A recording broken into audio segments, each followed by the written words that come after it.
তুমি গীতা পড়তে থাকো, হবে?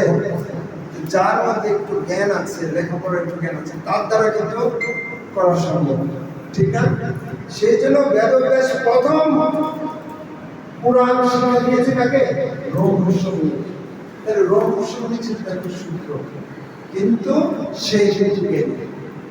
তাহলে জ্ঞানী কি মানে বর্ণ দিয়ে জ্ঞানী হবে, ব্রাহ্মণ দিয়ে কি জ্ঞানী হবে, আর ক্ষত্রিয় দিয়ে জ্ঞানী হবে? বিদুর তো ক্ষত্রিয় ছিল, তাই না? সুতরাং এই জন্য চারি ধরনের কথা বলছে। চারি ধরনের মধ্যে যারা জ্ঞানী তারা ব্রাহ্মণ বলা যায়। ব্রাহ্মণ কিন্তু ধর্মসূত্রে না, জ্ঞানে নিষ্ঠার ন্যায় প্রক্রিয়া করে।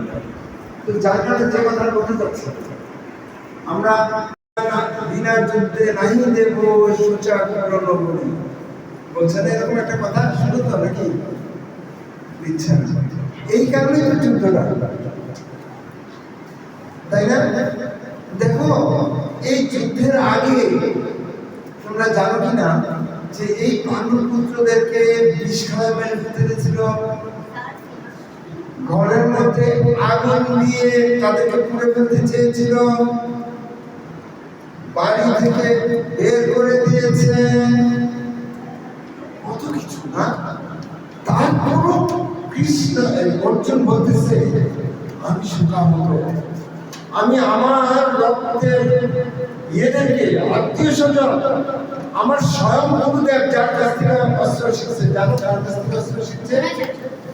দ্রোণাচার্যের বিরুদ্ধে, গুরুদেবের বিরুদ্ধে কেউ যা, সে তখনই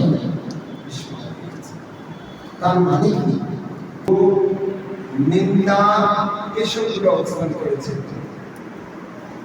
আর তাদের মধ্যে কিন্তু ধর্মত্ব ছিল, তারা তো স্যাক্রিফাইস করছে। ফার্স্টটা গ্রাম ধর্মকে দিচ্ছে না, এবার কিন্তু যুদ্ধ যাবে,